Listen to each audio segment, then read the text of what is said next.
Ladies and gentlemen, welcome to BWG Game Club. I'm your host, Peter, and I'm with my friends, Johnny Bag of Donuts.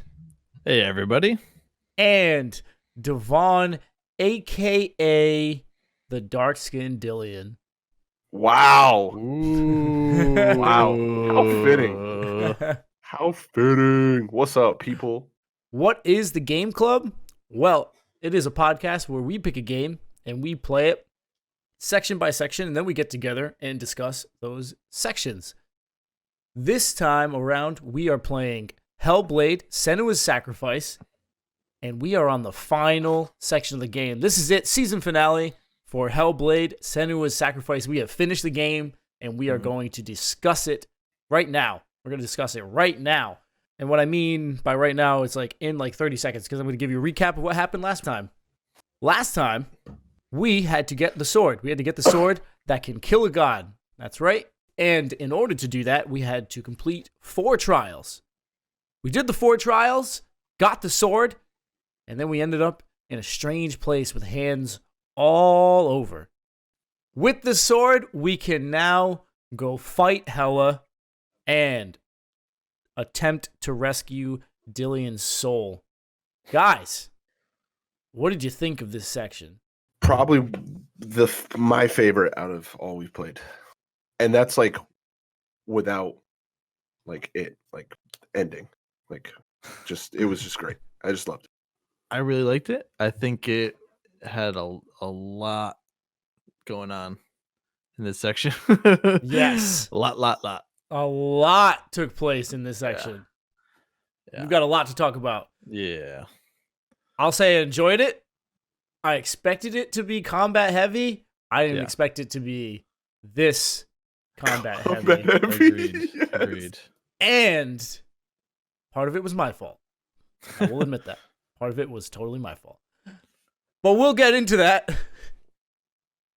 Let's begin discussing the ending and the final section of Hellblade Senua's Sacrifice.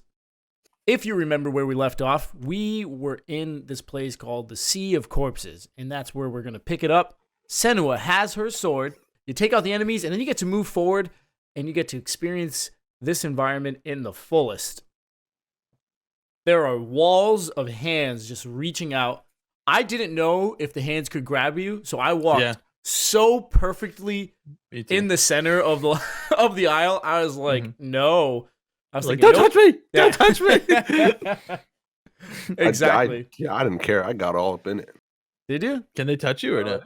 No, they don't touch you. All right. I didn't know. I Oh, I'm wasn't so about to sorry. test it I thought out. hands might touch you. Hands reaching out, going Fuck me. in a grasping motion. No, man, you're good. I just thought, no. Not today. No. What did you guys think of this environment? That's the thing, right, about video games now is I think the environment plays a really big part in it. And just going through this was eerie. It was beautiful as well. Just the shot, you got the light peeking in, you got just each hand is trying to grab at you or each hand is doing something different. But they're not trying to grab at you, Devon. They're trying to grab at you, but they're not, making, they don't really make contact, but it's still eerie, creepy. This whole section, this whole area was freaky. And I enjoyed it. It was great. I just like to say that I was completely wrong at the end of our last podcast. I was like, yeah, it's got like the lightness of the the previous happy scene. Oh yeah. No. It's straight up hell. Like there's people in burning pools of fire, hands trying to grab at you. I thought the hand part was cool. I liked the idea where they're going, but I feel like even though it doesn't look bad, I feel like this again is another time when you could tell like their idea of what they wanted was a little bit more grandiose than maybe the time that they had or the ability that they had as like a studio to do what they wanted, or maybe just the limitation of the hardware, to be honest. Do you think like it wasn't detailed enough? Because I'm guessing what you're saying is when you see the mutilated bodies, Mhm. they're pretty much all the same mutilated Yes. body in different Yes. positions. And Yes. Mhm. The hands I get aren't it. aren't I as get big it. of a deal because like the aspect it's doing exactly what it's supposed to do. When you get into the more open spaces, like you said, with like the burned bodies and whatnot, it it looks like they reused a lot of the same stuff, and I feel like it just maybe what they were going for is it didn't live up to maybe what they were trying to do. I don't know. I just thought at that point I said this is the result of like a smaller studio or like a lack of time or again a lack of the hardware. Who knows? But it did to again not to say that it would look bad per se. I just felt when I got into that open area. I definitely get where you're coming from. If you're someone who's played Dante's Inferno, you've definitely seen a better designed hell. That's a Mhm. great Per se. comparison. Still a disturbing environment. Yeah. Definitely not Oh, yeah. one you want to hang out in for too long. No. Especially when our good old pal, the Darkness, decides to come back and talk to us. Do you hear the suffering, Senua? Does your precious gift of sight let you see the souls that rot here in this sea of corpses? Do you feel the blood running cold on your skin? Do you hear their endless cries? Do you smell their putrid wounds? They were once brothers, sisters, and loved ones. Look at what you have done to them. All because you were a coward, because you backed from your curse instead of facing it. When you turned your back on your father, Zimbo, you turned your back on the gods and let the darkness wreak havoc on your people. Why must they pay for your heresy? Right? Just hearing that voice come over, it's almost like when you hear, and maybe this is just me, but like when you hear Darth Vader for the first time, like in the suit and everything, and you're just like, man, wow, this is great. This is awesome. He's just they did a phenomenal job with this game.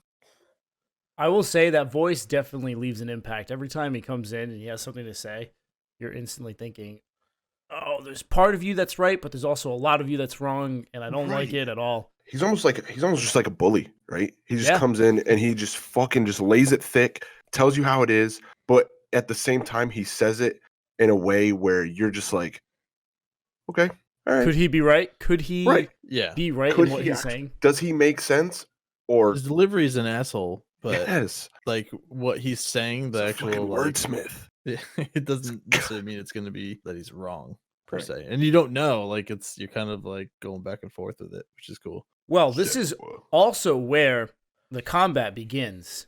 Mm. Let me tell you, the combat sticks around for pretty much this entire section. We also got introduced to a new enemy in this section. Yeah. Fuck that dude on Yeah? some real shit, bro. Are you serious? Here's the thing with the new enemy. Wait. Describe the new guy first before you go So- into it. The new guy, he comes sprinting in. He's got 2 axes. He's very lungy, very quick. He does combos as well. He even throws one of his axes, which you can parry, and it does go back to him, kind of like with Valraven. Yes. The thing that I forget the most about this is with that character specifically, and even the bigger guy with the big axe, is parrying, right? I just think they're so big and quick. Not the big guy, but that small guy, he's quick. Like, you're unable to parry his attacks. And as I'm watching John stream, dude's parrying. Yeah. Like nobody's business. You can And I'm totally just parry like- that guy. You can totally like- parry that guy. I'm like, bro. Well, the What biggest is thing that he going does too on? is like essentially like his halfway health point. He does like Yes. this like smoke bomb thing to make him Yes. invisible again, and you have to focus Asshole. to be able to hit him again. Or So he's- perfectly parry him. Yes. Mhm. Any enemy with this sword, any enemy that is in that shadow form, as long as you perfectly parry them, it will bring them back into reality, and you can strike them. Which Didn't find that out till forgot after. too. I totally forgot the tip you gave us last time, where like if you parry and hold like the heavy attack, that they'll do like massive damage. Like some will just die in like one hit. Yeah. I remembered that like halfway through the section. I was like, fuck. I was You like, can actually, damn you it. can actually even charge it too when you're just Yeah. standing there. Yeah. Yeah. Which I didn't even figure out until obviously like later on. Like That's you a just sick hold sword. it and just bam. I was like, man, this game's great. But nah, fuck that dude. I actually didn't find him too much of a problem. The only time he was annoying was when there were massive amounts of enemies and him. Yeah. And he would And just sprint that at didn't you. really happen until later on in the section. But Yeah. that's when that guy, I thought, needed to die right away. Mhm.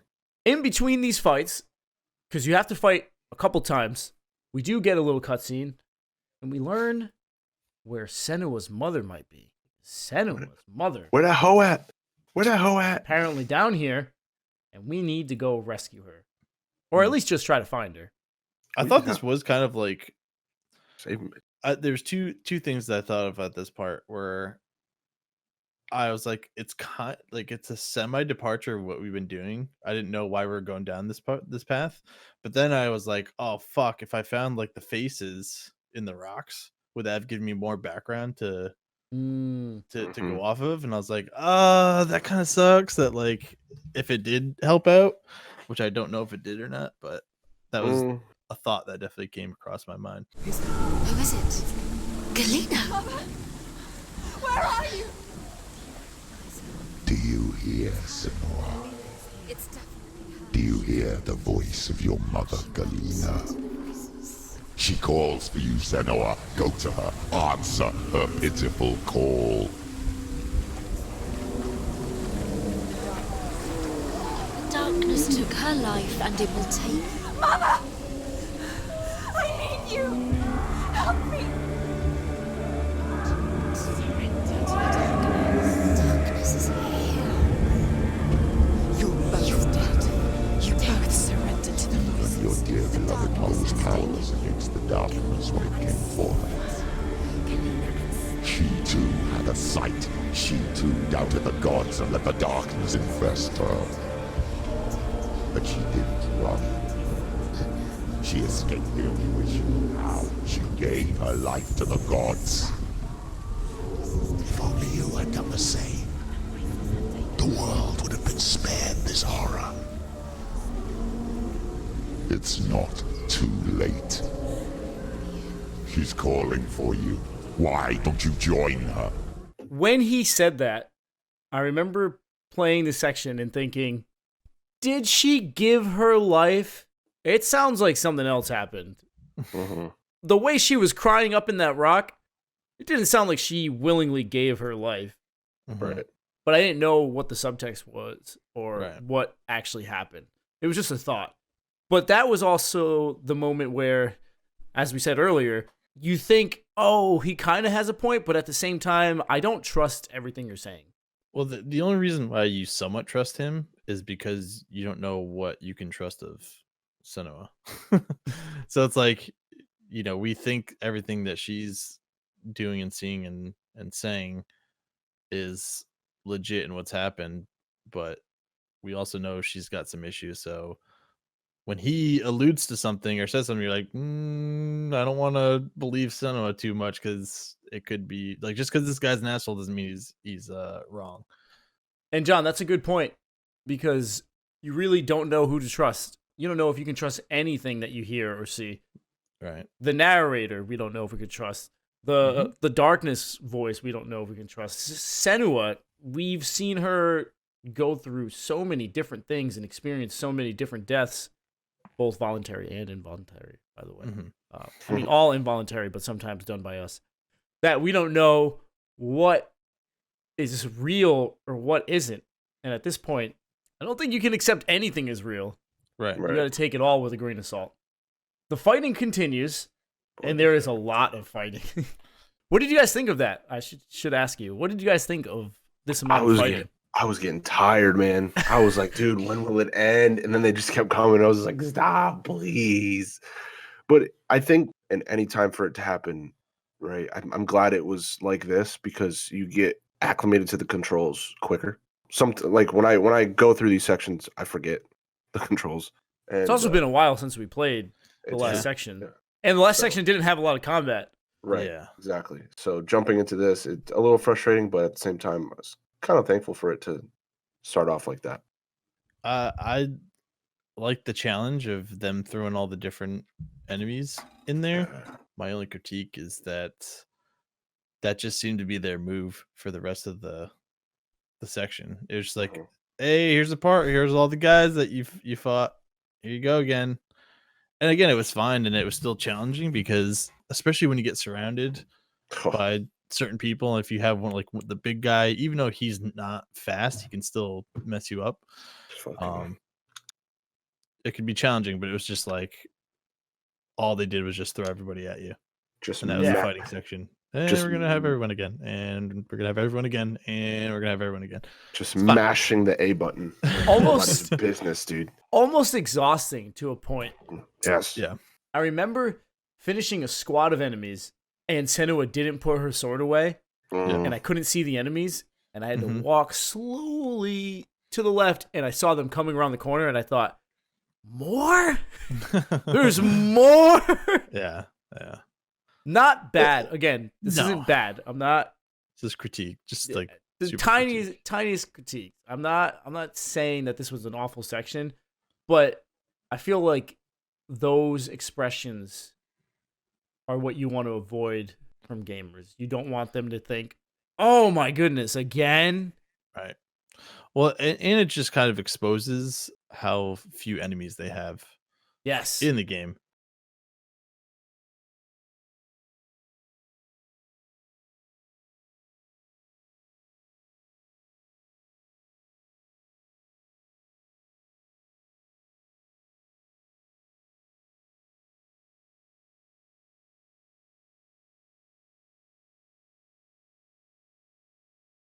You wish they could have been a little more creative, especially because you're building up to the finale. Right. Senua makes it to the top of the mountain area because that's where her mother's face appeared. We didn't mention that earlier, but letting you know now, when you heard Senua's mother's voice, you saw her face in the mountain, so you had to get up there. That's where we were working towards.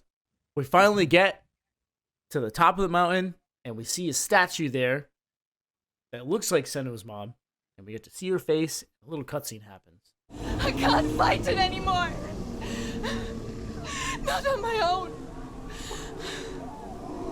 Where are you, Mother? I want to be with you.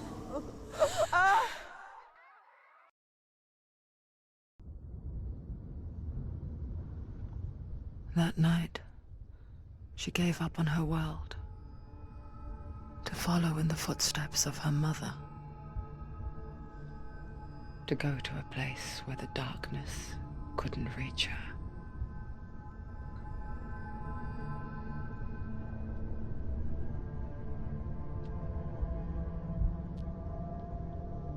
Senua, look at me. Do you hear them? They're calling for me. We've lost so many. And I've lost my father.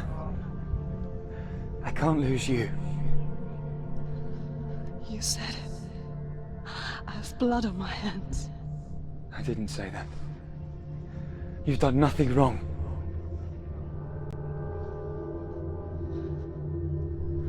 Symbol was right. Everyone will suffer. Zimbel is a fake. He is a hateful, bitter liar. He's poison. And his words still haunt you. Who do you trust? Him? Or me? Do you still believe in me, Senua? In us?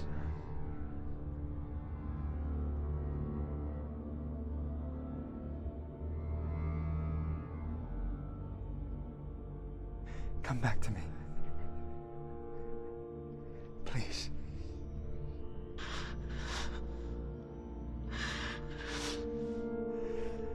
Don't let this darkness come between us.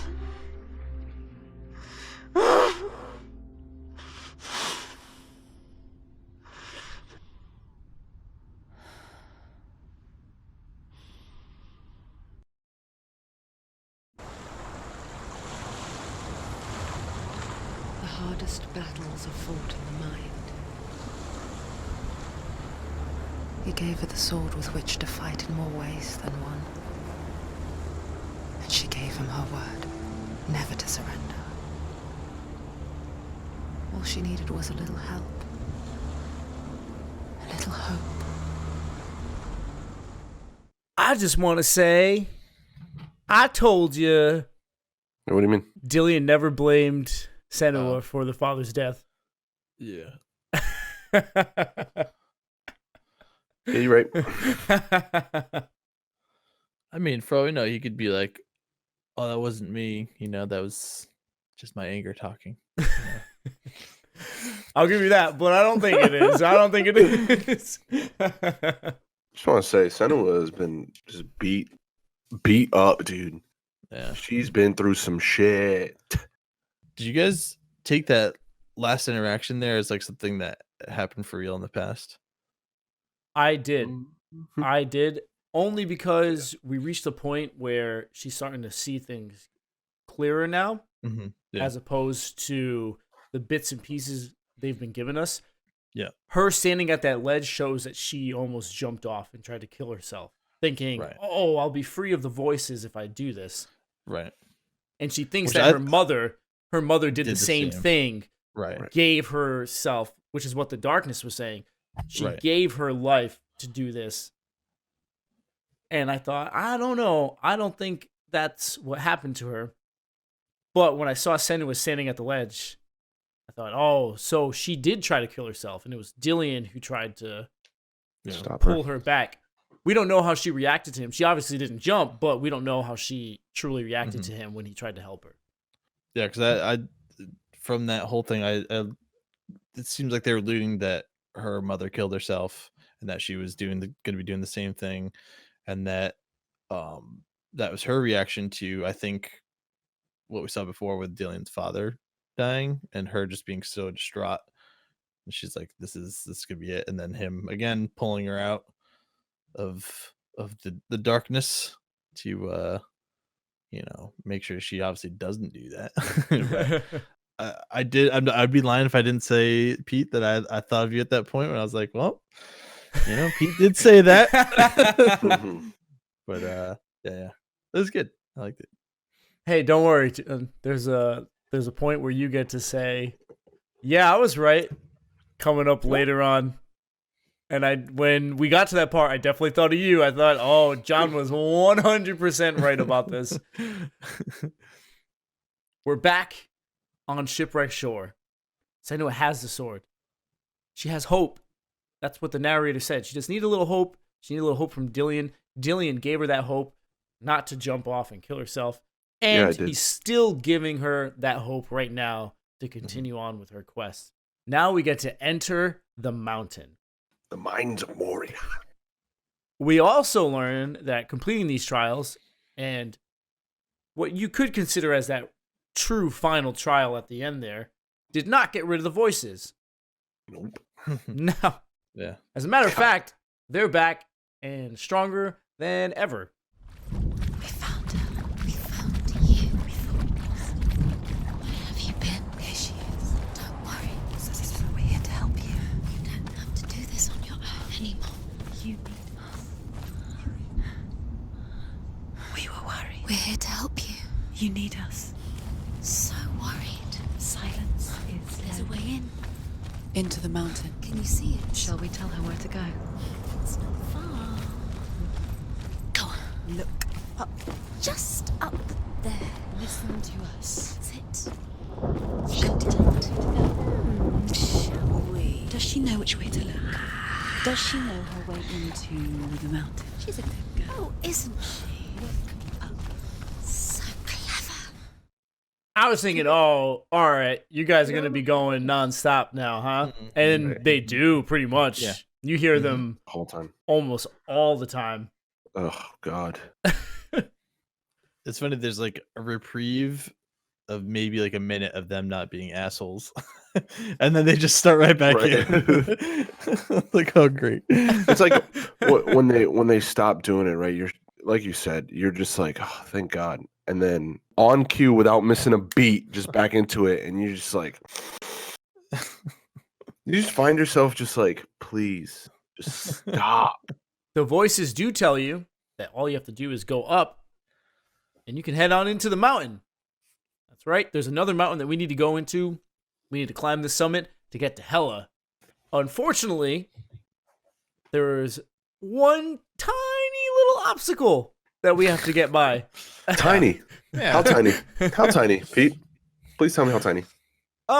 Think Lord of the Rings troll size tiny. And that is pretty much what we have to avoid. They have a cave troll. We don't get to see what this thing is, but we know that something will be chasing us as long as we are in the darkness. So we have to stay in the light. That's right. If you've ever seen Pitch Black, great movie, you will know exactly what this is all about. Stay in the light. Stay out of the dark. If you stay in the dark, you die. Pretty clear, cut, and concise right there. It's cut and dry right there. That's pretty much how it is. Straight to the point. Of course, the intro to this is pretty entertaining, and I remember the heart beating faster the moment the door opened and they said, stay out of the darkness, stay in the light, stay in the light. And I thought, no, I don't want to do this. Well, it's also what Senua is now literally having to do, and figuratively been doing this entire game, is trying to stay out of the darkness and stay in the light. In the most literal sense, this is what she's been fighting the entire game. Yes. What is it? She can feel it. No. Don't open the door. Don't go in. Don't Turn go back. back. What's in there? A great beast guards Helheim. Garm is its name, and it knows you are here, Senua. It can smell your stink. Dillion said she'd go. Run. Stay in the What are you light. afraid of, Senua? How will you save Dillion if you are too much of a coward to step into the shadows? They can't stop me. Then do it! She can't make it. The beast is stalking you from the shadows. Your sword is useless here. Dude's a dick, bro. Like, he just said I smell. Like, literally. He can smell your stink. You know what, bro? Come down here. Come down here. Let me show you this sword, homie. Come on down. Let's fucking Show do you this. what Put a little stank on it, all right? Right. I'll show you fucking stank. Senua opens up the door, and you just feel terror swarm over Senua. Red flashes on screen. She backs up. She's terrified. When she gets back into the light, it all disappears. Steps into the darkness, it happens again. So now, you truly know that you have to stay in the light. Way down the hallway is this pool of light coming down. But you have to go through this very dark hallway to get there. So after that cutscene, you are now free to move, and you have to book it to that pool of light. Guys, what were you thinking? What were you thinking during this section? Please, Lord, take me now. You can see why they tell you to play with headphones, right? In this game. Because if you were just playing without headphones or anything, I don't think it would add too much immersion to it. Because as soon as you step into that and you start sprinting, panic sets in, dude. Straight panic. Oh my god. Yeah, I hate being chased. And that first hallway was terrifying. But the one thing I thought of in that first hallway, honest to God, when I was running towards the spot of light, was Spec Ops: The Line, when the helicopter's chasing you, and if you didn't take the specific like route that you just died, I was like, please don't die, please don't die, please don't die. I'm running as straight as possible. And I got to the light, and I was like, okay, good. I was like, thank God. Thank God. So true. This section totally adds a horror element to the game. We already kind of experienced that with the giant fire creature that was chasing us around. Yeah. But this, you feel it, because the fire creature section was pretty much you nonstop running, grabbing what you need to get to the door, and then you're done. So if you're like Devon and you do it in one shot, that's it. It's over. The intensity finally dies down, and you can move on. This section, no, not that quick. You have to do way more than just stay in the light. I remember seeing the giant hallway, running to that pool of light, and all I could think was, I hope I don't have to find runes. 20 yards further, you reach a door, and guess what you have to do? You have to find runes to open the door. Weird. I thought, no. The thing is, though, where like the fire monster section was like, you need to do that to escape the fire monster. I felt like the beast here is more of like not like a side character, but it's like you're not like you're still on your quest to get to Dillion. Or to save Dillion. And that's what you're actually doing. It's just like this beast is kind of like a secondary aspect of this whole section. It's like you're not trying to escape this room to escape the beast. The beast just happens to be there, and you have to like figure out around it while you're trying to do your main mission. I thought that was kind of cool. It's like something you have to keep on like your mind in the back burner, and if you forget about it, and then it can come back to bite you. Speaking of that, did Almost anyone die in this section? I did eventually, not in this one, but I did eventually because, like I told you guys before we even started recording this podcast, I was an idiot at one moment. I will incredibly agree with dumb. that. I will agree with that because I also died. I died somewhere. I don't remember where it was. I think it was at the part we just passed, because I totally forgot how to like parry and beat people up, and they just surrounded me and killed me. I think it was there, but I think after that I only died one time. Nice. Yeah. Nice. Damn. All right, dude. Way to go. Way to go, Like, bro. flex on me, bro. Jesus. Died like 7 or 8 times in this game, bro. In this whole section, dude. Which I think just goes to show you that the rot is bullshit. Like, I think that was that claim was just to put it in your head.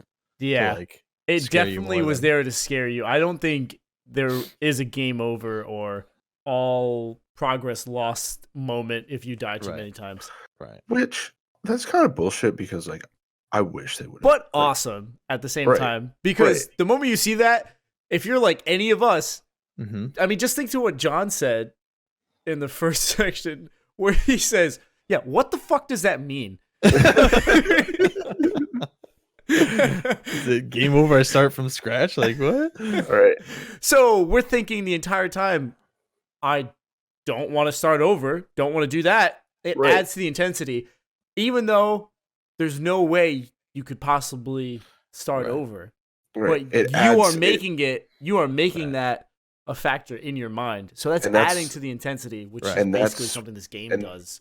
Right, exactly. And I think that's what they were going for. So kudos to them for doing that, because guess what? You fucking set me up. I do want to say, John, you mentioned that this beast is a secondary character. However, whenever I stepped into the darkness, my pants felt heavy in the back end. Every single time. You run out into the darkness for just a moment, and I'm thinking, get to the light. Run to the light. Run.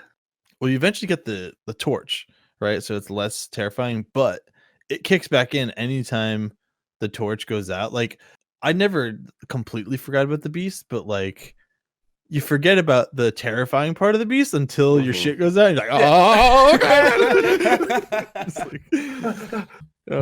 So Usain Bolt has nothing on Senua. Let me tell you what, bro. She runs that shit faster than anybody, dude. 100%. Before she can start sprinting, before we get the torch, though, we do have to mention why she's trying to unlock this door with the runes, why she picks up the torch, why she has to search everywhere. That's because we get to interact with Galena. Who is it? It's the beast. No. No, it's not. It's a trick. She knows that. Does she? What is that voice? Mother, do you hear that? Don't fall for it. It's me, Senua. It's so loud. It's not her. So full of hate. It's a trap. I just want to help them. Tell me what to do. Your father wants them to go away. And he only hurts me to silence them. But he's gone now. But they always come back. He says I will die if I go with them. They say that I'm already dead. No, And that they want me with them. stop! That's why they crawl through the walls. Don't listen Do you to them. see them? Do you see their faces? He's coming. Senua, help me! Help! Get me out of here! Don't go! She shouldn't be here. She escaped the darkness. She took her own life to escape it. She can't remember when it started. When her mother lost her smile. Her eyes gazing past her towards a world she could not see. This is what happens if you reach for the underworld, he said. It was a lot to take in for a child. And the first time she felt the cold chill of fear. I don't talk much about her father, Sinbel. I suppose I just didn't want to risk upsetting her. But it doesn't matter now, does it?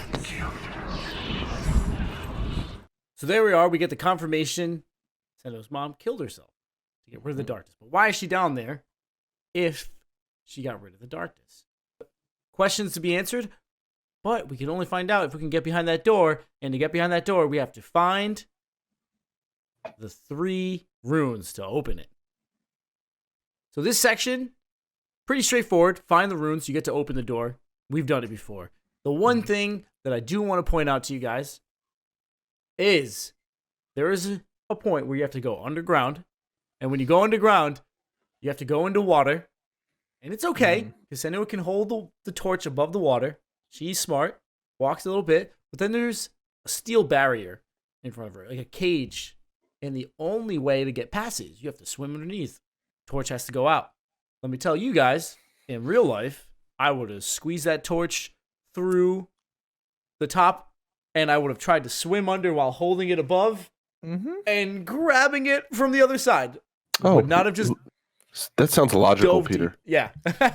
You know what they should have done? Instead of a balancing mechanic, they should have figured out how to fucking put the torch through the gate mechanic, and I'd rather have done that than try to balance on things. I just want to get your expressions. I just want to get your guys' emotions and thoughts when you reached that gate, when you reached that cage gate, and you knew you had to go underneath and put the torch out. I said, fuck you, Ninja Theory. I know what you're trying to do right here.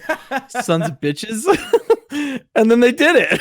And I was like, fuck. You're Pissed me mixing off. a lot of fears here for me, right? We're underground. We're in kind of like a tight space. I don't like spaces that are very closed in and things like that.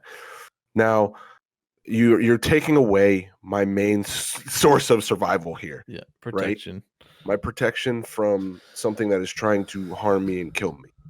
So now you've taken that, and I'm in a dark, cold, wet area, and a panic sets in. No, I'm all set.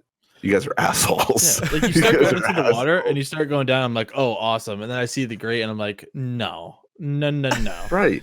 And then I'm like, fuck me. And then you go under, it puts out the torch, and there's this little spot of light again further in. And I was swimming, get there. And I was like, great, this is where I live now. I'm not fucking moving from this spot. He did say that. I was like, This is my home. Bullshit.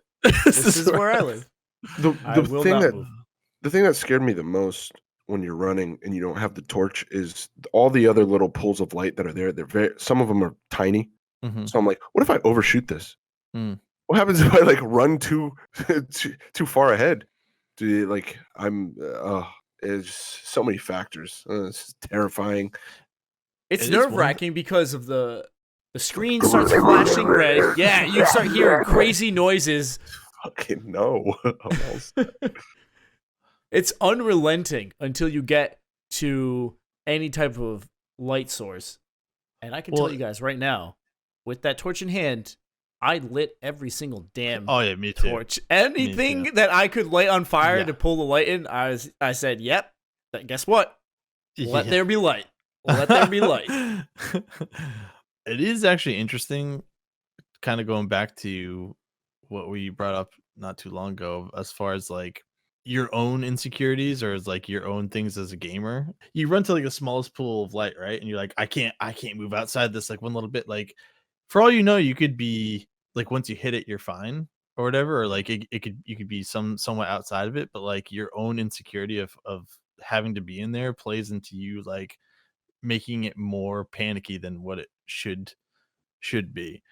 And that's cool that like I feel like they do that with a lot of things, like the wall of hands, right? You're like you put in your own mind, you're like, I don't want to get touched by this thing, like I'm not even gonna try, so I'm gonna try to squeeze this little fucking you're putting these self-regulating stuff. They don't even say anything about that, but you're like, oh no, I'm just gonna no, and then it makes it worse for you if that's the kind of person you are. But it's also kind of playing into your own fears, right?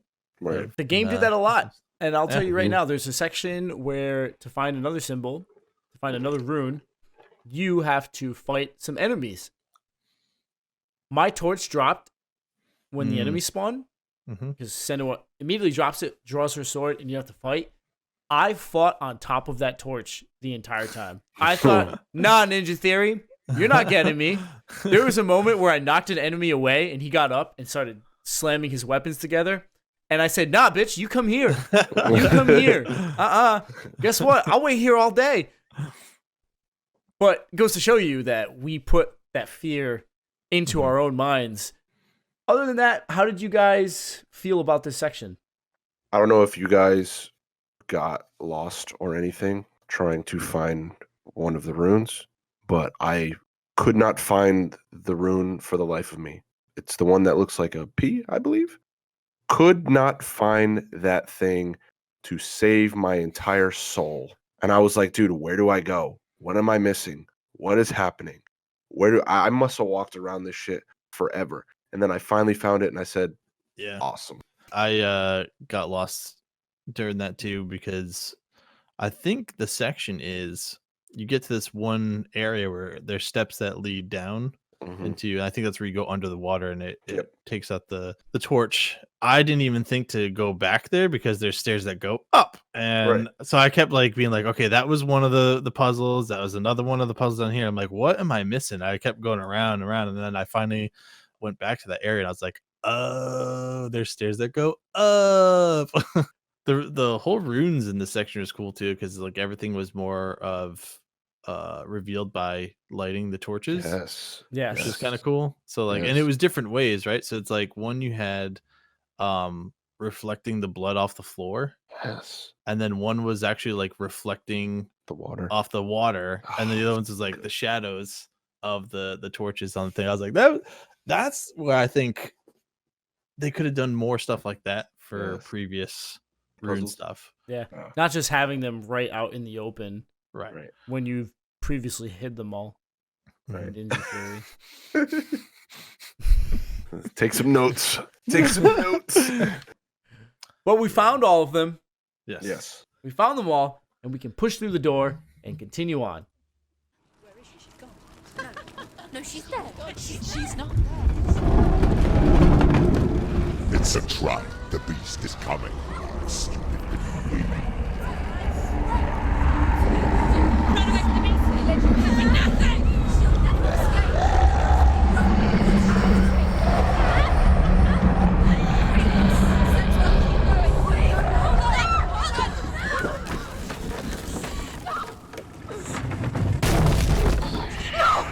What have you done?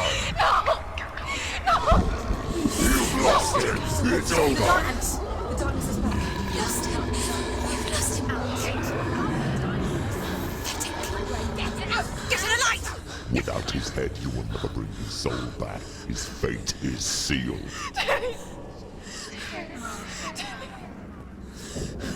Now it can see you at your weakest. The time you suffered as a child at the hands of your fathers, you know while you pined for Dillion. Quite a bit that happens in this scene, so we're going to lay it all out for you. We get to open the door that we got all the runes to unlock. We get to open that door, and when we do, Admiral Akbar, Darkness. it's a trap. It's fucking I constant. know. Darkness envelops us, and Senua turns around, and we get the reveal of the beast. We get to see Fuck the thing that. that has been chasing us.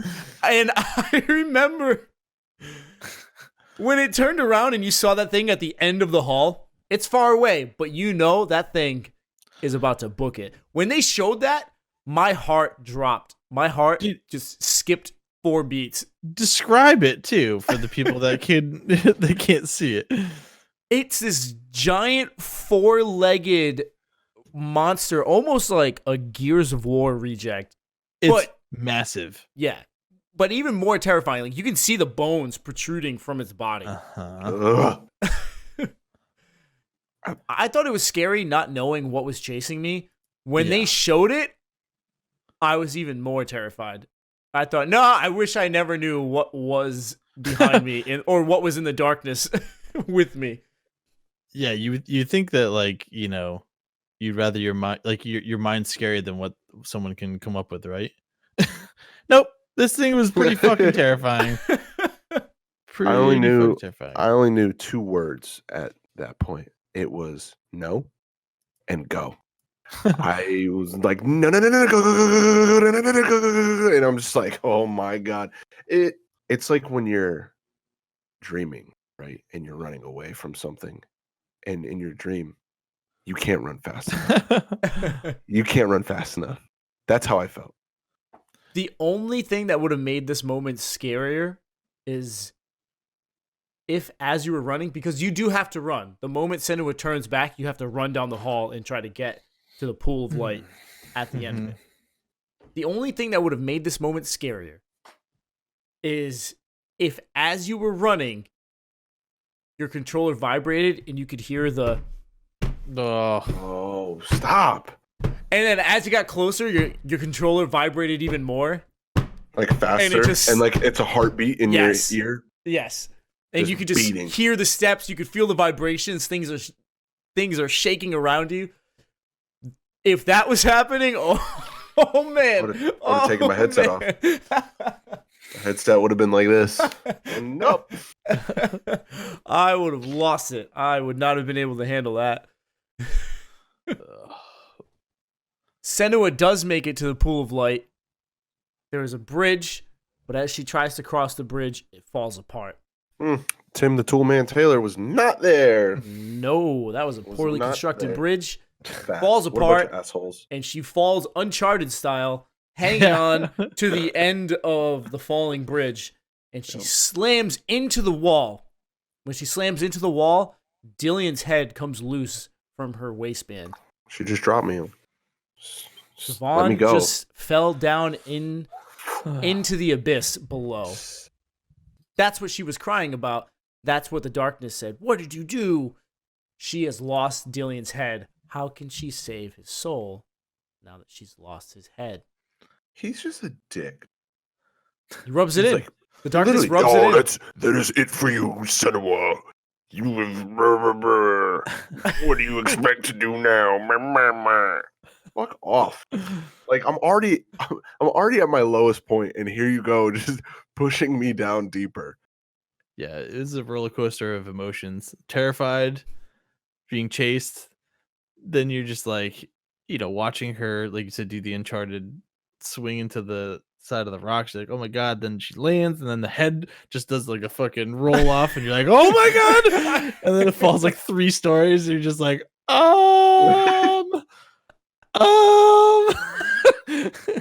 Like I you just didn't know want what we're gonna do, dude. you just want to give up at that point, right? 'Cause the whole reason why you're traveling there. Yeah. There it goes. You're just like, oh well. I honestly sat there for a second. It's like in my head thinking, now we gotta go fucking get the head. Like Right? I was like, god damn it. Oh, yes. 100%. That's what we got to do. But before we can do that, Senua has to find her courage. She has to build herself up, amp herself up for what's about to happen. Do you remember the darkness, Senua? The beast is bringing it back.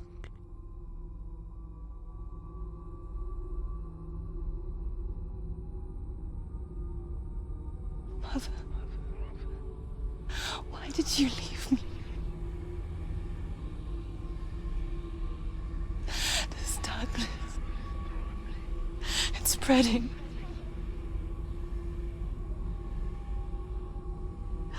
Father's keeping me away from the others. Away from Dillion.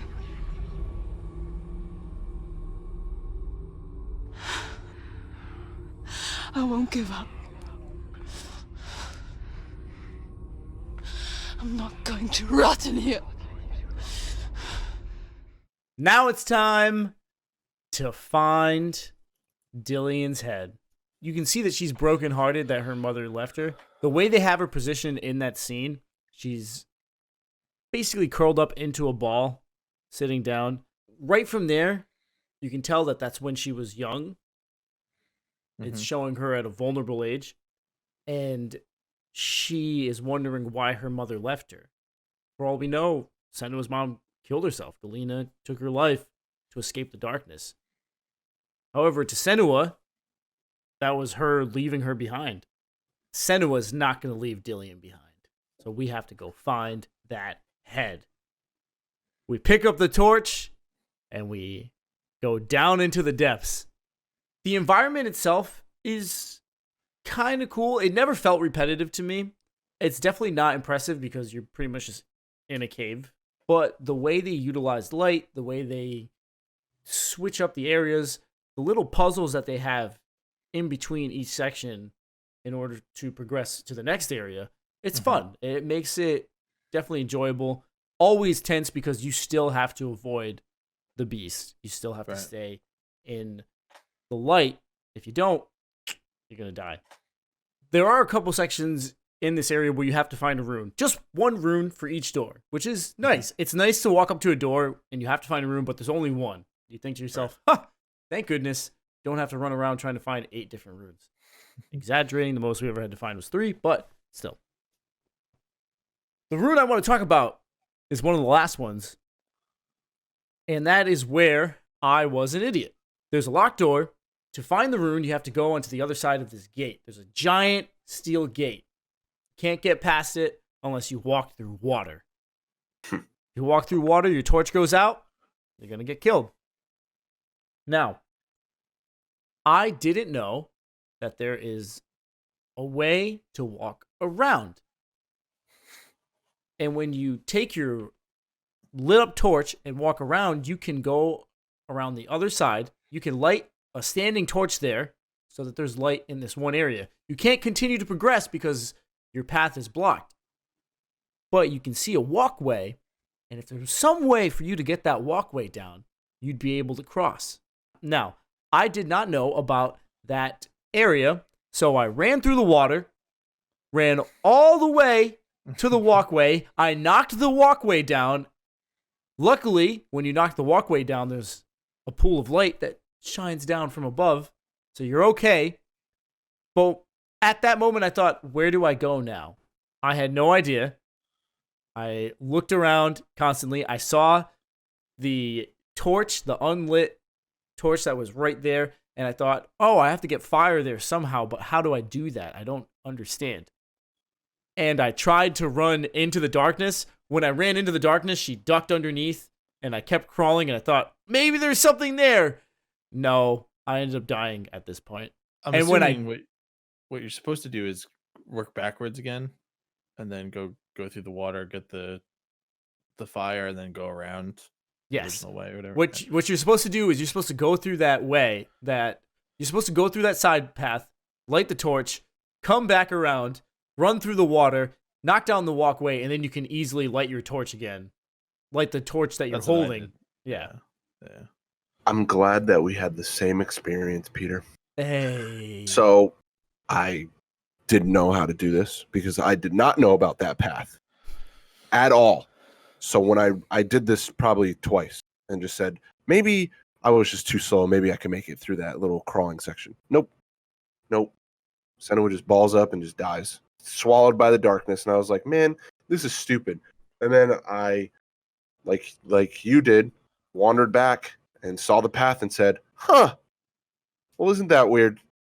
And just lit the brazier and just went through and was good. the brazier. Thank you for saying that, Devon. I could not think of the word for the life of me.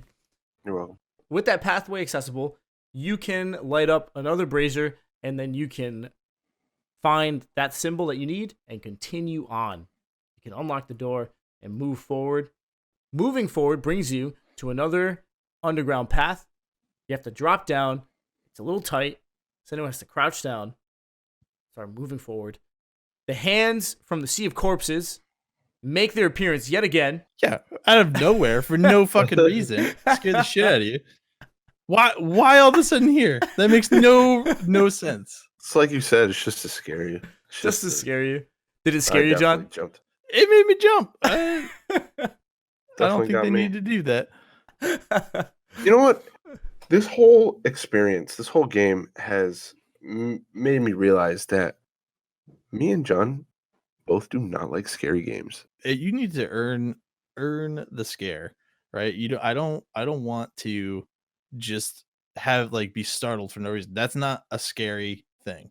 You didn't do anything like good to earn that for me. It's not creepy or anything. You're just going and I'm like, all right, yeah, okay. Anybody can jump because of that. Like it's really dumb. But I don't mind scary games. I actually like scary games. But No, I'm good. I'm all set. Totally agree with the no need to add unnecessary scares in. But at least there wasn't a No. sound effect or anything. I know. That went boom as the hand just came out. Then I would have thought cheap freaking jump scare.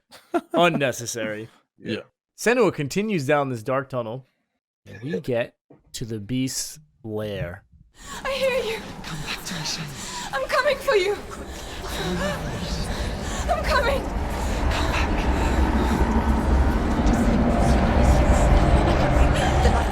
Dillion, I see you. The beast has Dillion. No. You're not taking it from me. I just want to say at this point, so I can let our listeners know, during that scene, Senua has to military crawl her way through the rest of the tunnel because that's how tight it gets. On top of that, she has to crawl through this little waterfall that just happens to be toward the end of the tunnel, which takes out the torch, so the red flashes start coming in. Mm-hmm. Loud noises start happening. And Senua Think Shawshank Redemption, right? Yes. Just like crawling through the fucking tunnel. And now Senua has to run toward the open platform that's luckily filled with light. Whew. Whew. When she gets there, we come face to face with the beast. And we also grab Dillion's head. We got it. We found it. Nice. The beast, we described it faintly before from what we knew, right? It looks like a naked mole rat, right? So think of a naked mole rat with 4 tusks coming out of its head. It's got 2 beady black eyes. You can see the bones from its tail. It's got little to no hair. Its skin's falling. It looks like Deadpool, right? So take a naked mole rat mixed with Deadpool. It looks disgusting. It's a beautiful creature. All creatures are made beautiful. Yep. All right. So let's point where we kill this bitch.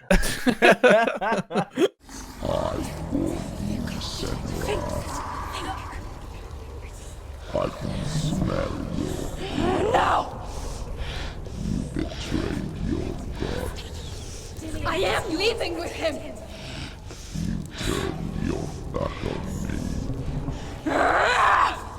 That is why Dillion will rot in hell.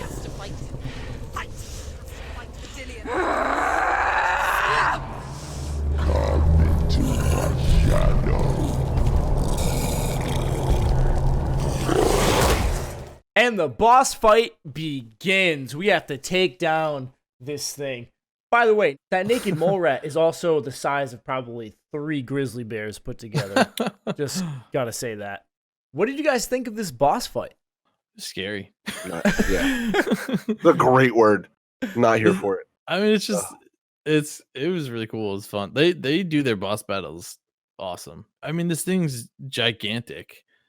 Even though it isn't technically light and you can see everything, it's just got this like kind of like a grayish blue tint on everything, and it's open, and it's just like it's almost like moonlight. It looks like almost, and it's just this thing is just coming after you. And for me, I don't know. Every time I was hitting it, it wasn't affecting it, and I didn't really know the mechanic to start injuring it until I just happened to hit it and it started injuring it. So I kind of just went back and forth, tried to use my focus when possible and try to take some health out of it.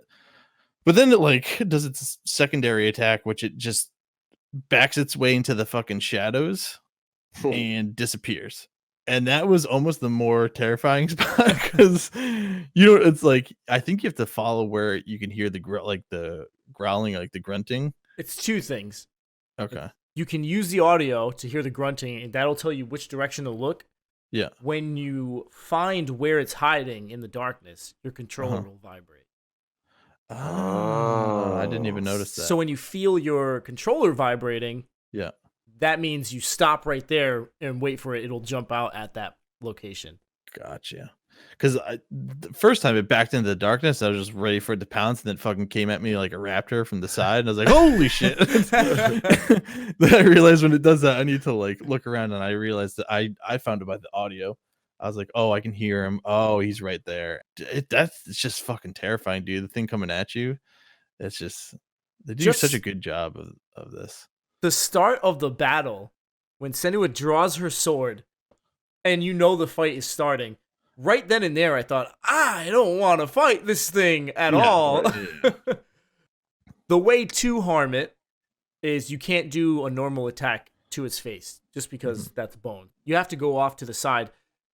You can do a heavy attack, which will actually do damage and kind of weaken it and allow you to use your other attacks at the same time. But for the most part, you have to dodge over to the side and attack it from the side. Attacking it head on isn't going to do a lot of damage. Your sword will bounce off of its bone snout. I think they do a good job with the boss fights. In all honesty, they're not entirely difficult, but while it's happening, especially for the first time it's occurring, you're like feeling like you're flying at the edge of your seat and you don't know what's going on. And like I got the feeling like I was barely surviving, even though in reality I was probably doing just fine. But the fact that it makes you feel like that, it's like a ton of fun, because even though it's scary and you're like, what the fuck is going on?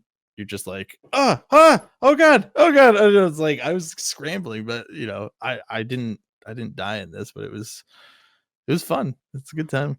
That's what makes it intense, though. Yeah.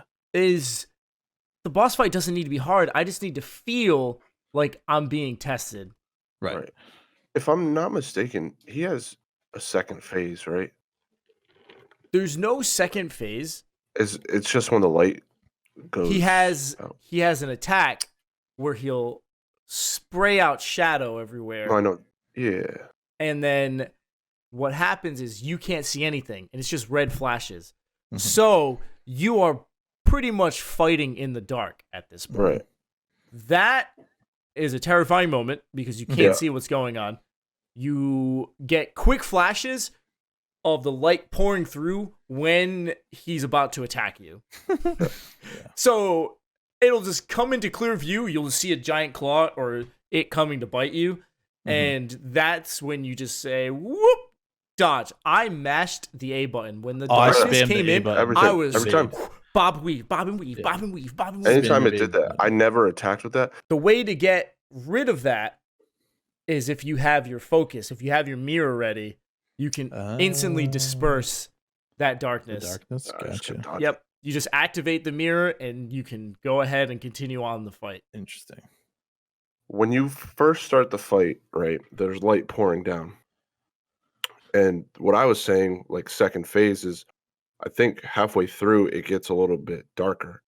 Oh, that's what correct. I was talking about. Yes, it does get darker, right? Yeah, okay. Yeah, it's like he does the same like attacks pretty much. Right. I think there's one more where when he goes into the darkness, he'll just lunge at you, and you have to dodge out of the way. But for the most part, it's the same. It's the same attacks. The same attacks, but it's darker and harder to see. Yeah. Yeah.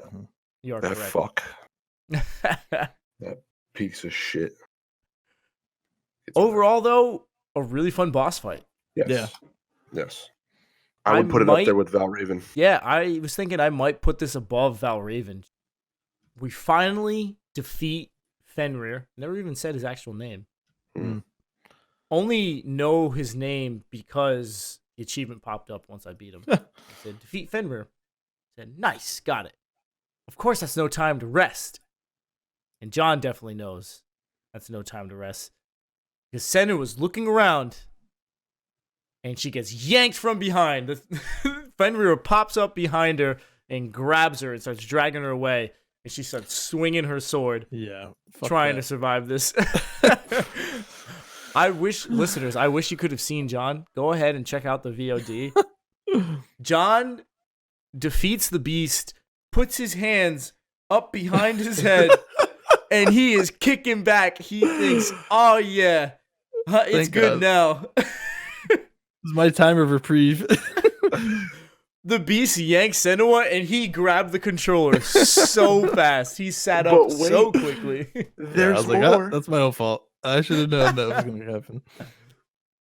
Ugh. Luckily, though, it's not a game where there's quick time events and you have to No. be Oh, God. constantly No. ready. No, Senua is able to defeat it, and we get a little cutscene.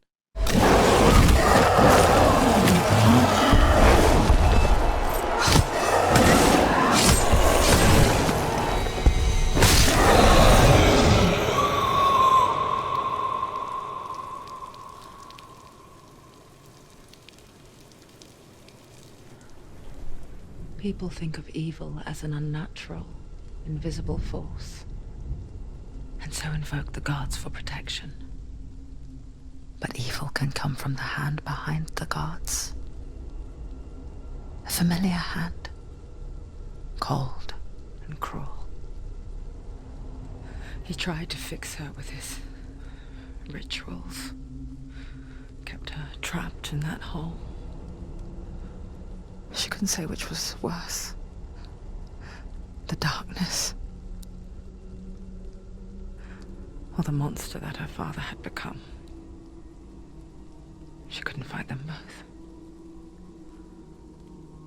And so she left, headed for the one ray of light that shone down on her. If she had stayed, she wouldn't have survived. But maybe Dillion would still be alive. I'm so sorry, my love. She will save his soul. Even if this time she can't save her own. She has the head. She's willing to risk it all. It's a really cool moment because she's holding the head up and she rests her forehead on Dillion's forehead. And you can see Dillion's spirit just come in at the same time. So it's kind of like they're resting their foreheads next to each other. Definitely a wholesome moment in the midst of all this darkness. It's now time to go after Hela. We can do it. We got Dillion's head. We got the sword.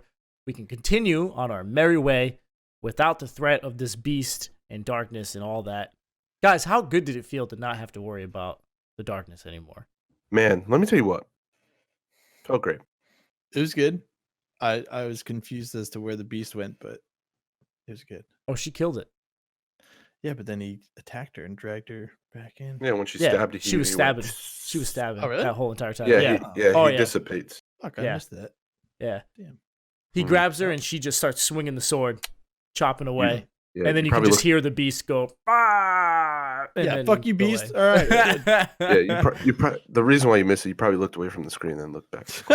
I think I was scrambling to pick up my fucking controller at that point. I probably didn't notice it. You're right. We get another scene with her climbing her way back up. Thank you, game, for not making us have to climb all the way back up. I They do a little fucking- cutscene where she just kind of quick travels her way all the way up there. Honestly, It's actually a cool scene. yeah, yeah. it was very cool because I was confused at first. I was like, is it just going like through like 3 like separate Senuas right now? Like just just like 3 of her different like and I was like, oh wait, no, she's climbing up. I got it. I was like, I've been there. I was just there. Got it. My brain was just like, wow.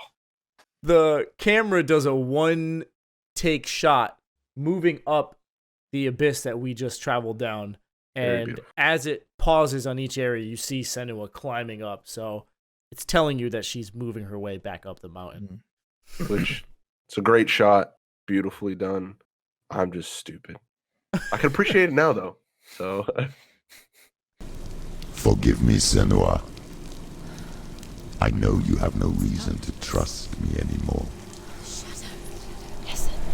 But believe this, it was my mission to make you hate the darkness with a passion so great it would focus your mind on this quest. Without it, and doing your veil's trap. All this time, I've wanted to protect you from the truth that would have destroyed you a long time ago. But you have conquered your darkness at every turn. You deserve to see behind the veil of darkness. Then take me to the mountain. As deep as we can go. I won't stand in your way. She has to trust him. You will not survive what is in there. I know. We are in the home stretch, baby. hell This yeah. is it. Of course, it's not going to be easy. It's not like we just get to walk right up there. We have a couple more puzzles that we need to do. These puzzles mainly consist of reconstructing a bridge in order to walk through a gate to get to Hela. We've done this before, numerous sections. Basically, there are pieces floating in the air. You have to find the right angle, focus, and align them up to reconstruct the bridge you need to cross. Guys, 4th time I was an idiot. Hey. Oh man, they just keep coming back to me. Man, listen, come on, man. I'm reliving them with you. Let's do it, dude. As you're walking up this path to find where you need to reconstruct the area, by the way, I didn't know that that's what you needed to do. I'm walking and I see that there are 2 pathways. You can go to the left or you can go to the right. Now, I went to the left real quick and said, oh, this must be the main way. Let me try the other way. Did the same exact thing, Pete. And I thought, I'll go check this area out because I'm a gamer and I need to check out everything before I can just move on. I do that. I walk all the way up and I thought, this is a weird area. It doesn't lead anywhere. And I look down and you can look over the entire environment. Now, let me describe what this looks like. There's a bridge in the middle of this giant open area. There's not much else besides that, besides the walkways that you can use on the side. The bridge is the only thing in the middle. So if you look over, you can look down, long drop. You need to go back down and follow the pathway in order to cross the bridge. I didn't know that you needed to reconstruct the bridge, and I was at the proper angle to reconstruct the bridge. So I walked all the way back down, walked to the bridge, and the voices tell you, you have to fix the bridge. She can't fix it. And I thought, wait, I have to reconstruct the bridge. Oh, that's why that area is up there. I have to walk all the way back up there. Mm-hmm. And it's not like a quick journey to do it. No, you have to find the staircase, walk up the spiral staircase, walk down this long hallway, get to the end of it. Then you can reconstruct it. I have the same mindset as you, Pete, where it's like I saw the branching paths and I go, oh, that one looks like the main one. I'll probably get some bonus shit down here. I started going up the spiral staircase. I'm like, wait a minute, this is like a main path too. I'm like, what the fuck is the other path? And then I got up to this point and I was like, oh, okay, we gotta fix the little bridge stuff. And I was like, all right, fix this one, and then went down. I only had trouble at the very last piece because I couldn't understand. I was like, I'm missing something, and then I figured it out. I did do it correctly, but it took me a little while. I got the first piece perfectly fine. I was like trying to find second like fragment to do, and then if you look up the chains, you can see where they lead to. So that's how I figured out where I needed to go. It was just it took me a while to figure that out. Because I was like, dude, what the fuck? I'm at every angle looking at this shit, zooming in. I'm like, no shit's fitting. And then when I finally did it, I was like, damn, dude, you walked all the way up there. I walked all the way up there. Didn't do anything, walked all the way back down. Then when the voices were saying, she can't fix it. She needs to fix the bridge. blah, blah, blah. I thought, wait, which angle? No. The thing is, you can like what Devon was saying, like you can kind of use the angles to see what direction you need to be. Also, there are little fights that you have to do while you're doing this. Oh, God. Because the game keeps on throwing enemies. When you finally fix everything and you're able to cross the bridge, it is a battle royale. Dude. Tons of enemies. It's- I never really felt surrounded until this moment on the bridge. And I just thought, my goodness, how many are there? And it got to the point where I was dodging so much that I ended up with my back toward the goal. And when I would kill an enemy, the enemies would spawn behind me. And I'd be like, damn it! Like, I need to get back on the other side. But there were so many enemies on this bridge. It was a fucking smorgasbord. Dude, But let me tell you, insane. the second you step on that bridge and that music starts playing, Yeah. ooh, man, I was like, I'm ready. Let's do this. And then, like, 3/4 of the way, I was like, I'm tired of doing this.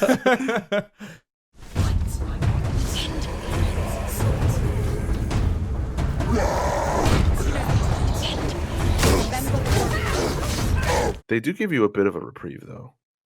If you walk all the way back to the where you start at the bridge, if you walk there, the enemies stop at the edge of the bridge. Oh, really?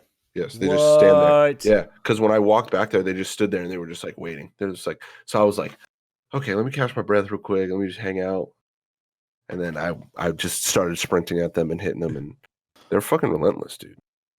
What really pisses me off is when you kill an enemy and then another one spawns in, and I'm just like, dude, really? Like, really? Well, we got more of that coming up, baby. Woo! There's nothing that I hate more, and Peter will tell you that I complain about this more than anything. It's fucking minions, man. Anytime you're fighting something and there's multiple enemies, I'm just like, dude, really? Come on. It's the enemy that a singular enemy, they're nothing, and you could kill them in one shot, but their threat level is only because there's so many of them coming at you. Where it's like, I could take you out 1-on-1, no problem, but now there's like 101, and like it's fucking annoying. This is where that new enemy we came into contact with, this is where he started to become annoying. Yes. There were just so many of them. And now I could feel how much of an asshole he is. Well, the real actual like hard part about this is like to switch between characters, you're flicking the thumbstick, and there's so many people that like I'd be trying to go to one and it would just go to like a whole different person. Yes. And like turn me around or whatever. Like, no, that's not who I'm trying to fucking attack. Exactly. That was really annoying when there's so many enemies on the screen and all I want is to attack this one specific guy, but I have to sit there and move across each one and try to find the guy I want to attack. This part was cool though. Like It was just the music. Yeah. Music is what got me. Definitely felt like a badass. I was like, yo. I felt more like I was fighting for my life across this bridge. When you're finally victorious, you can open the door at the end of the bridge. Moment we've been waiting There's for. a long hallway. In the middle of the hallway, there's a mirror. When you get to the mirror, we get a little cutscene, and we get to get rid of the voices. We get to get rid of them. Someone gets to destroy that inner self that's been holding her back, been holding her down. We get to leave her behind. Please, stop. You'll never come back if you go there. There is nothing to go back to. We only have each other now. Don't abandon me. Everyone suffers. They were right about me. Listen to me, not them. They were afraid. Like children scared of the dark. So was I. They made up monsters to fill the void. That doesn't make them real. They made them real. No! Follow your soul and let go of the Senua of old. For there lies your weakness, and the darkness will find it. Such a powerful scene. I love it. I want to say two things about that scene. Yes. Bring it to me, Peter. Maybe we're thinking the same way. Come on. Hit me with it. I did not let the listeners know that who she's talking to. It's herself. Yes. It's another version of herself. And the version actually steps out of the mirror. Senua talks to her for a little bit, and then Senua walks through the mirror and leaves that other version behind. Watching it again, I kind of realized that she's leaving her innocence behind. If you listen to what that version was saying, she's telling her the people around her didn't know what they were talking about. They filled the void with monsters. So anything that they couldn't explain about her, they were just coming up with reasons on why that could be it. And Senua is telling that other version, well, they made them real. She walks through and the darkness tells her, leave your past behind. Right. Which is pretty much saying who she was before this journey. Yeah, I'd agree with what you're saying. It's like she's kind of leaving her innocence and her past, behind, and she's coming. I don't want to say full circle, but she's doing everything she can to try to get the darkness out of her, and she's coming to like a reality of try to get the darkness out of her, or trying to save Dillion, no matter the cost, no matter the sacrifice. Well, it's both. I think it's one and the same. I think to save Dillion, she has to get rid of the darkness. I think it's just working towards that same goal. She's also just leaving her, that's her past self talking to her. These voices are just in her head. She's walking through the mirror. She's leaving her past self. Throughout this whole game, she's reflecting on everything. Like a mirror. You see your reflection in everything. She's going through this whole reflection, and now she's done reflecting on everything, and she's like, I'm through with this. You are no longer my problem anymore. I'm done with you. I'm looking forward, and I'm getting the shit done. That's it. Man, she's come a long way. She has come a long way. Love it. But we've still got a little more to go. And at the end of this hallway, the circle of light, and she steps through it, we get quite the reveal.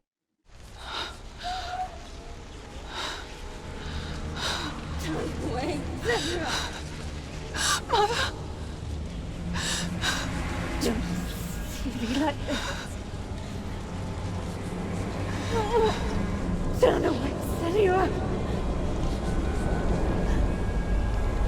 Turn away, Senua! Do you see it, Senua? Do you see the darkness? Faces fear and suffering. You can see it. What is happening right now is Galena, Senua's mom, is being burned alive. She is tied up and flames are around her. They zoom right in on her face and you can see half of her face is already melting. Senua is watching this and a figure in black walks up behind her. 90s Undertaker. A mix of Ebony Maw and Thanos. Walks up behind her and starts to talk to her, and it's a mixture of two voices. The modified darkness voice that we've been listening to, and you guys want to say it? Her father. Zimble. Hey, it is Zimble. John was right. This was the moment where I said, oh, John was 100% right about this. I remember it clearly now. She has nothing to fear anymore. The gods have saved your mother. Through my hand. You killed her. It is the will of the gods. Fuck the gods! You did this to her! Why? This is what happens when you listen to the voices of the underworld. They crawl into your soul and rot you from the inside. Defy the gods like your mother, and the darkness will come for you too.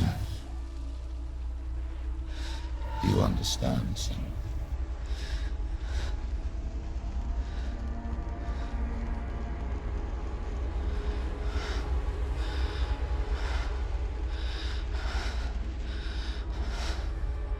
I do understand.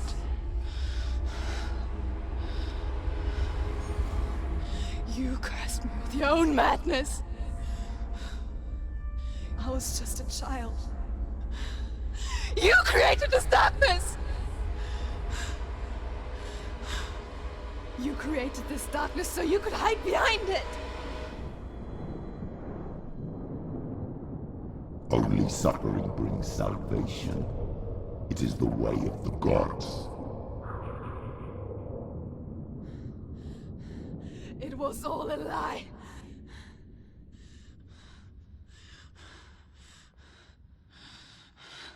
You are a lie! She didn't defy the gods. She defied you. And so you killed her. You didn't pray to the gods. You prayed to your mother. Your mother, who was too weak to fight the darkness and abandoned you. You tortured her. You killed her. You are the darkness. What do you guys think of that scene? I was waiting for her to just go ape shit and start murdering everybody. She looked pretty upset. I would say I was still a little bit like surprised to just see that the way they did it, just the way they pulled it off and everything. Was honestly showing the mother's face and her face like melting. A little much, man. And then hearing the screams and I was like, ugh. Well, it confirmed that she was killed. Mm-hmm. She was Murdered. killed by her husband. That was crazy, and it confirmed what I thought when I questioned, did she give her life? When I saw this, it finally made sense. In what way did she give her life? Like, you took her life and said that she gave it. Gotcha. Right. To me, it was shocking, and it was cool, but it's kind of like a third act story that it kind of came out of nowhere, I thought. And this is where, again, I was like, was there stuff that was in the faces that would have kind of built the story up more from the beginning, where this didn't feel so, I don't want to say out of place, but it just kind of felt like this whole story's been going to save Dillion, and we've seen some background of Senua, but I don't feel like her mom's been talked about all that much, or there wasn't a huge focus on it.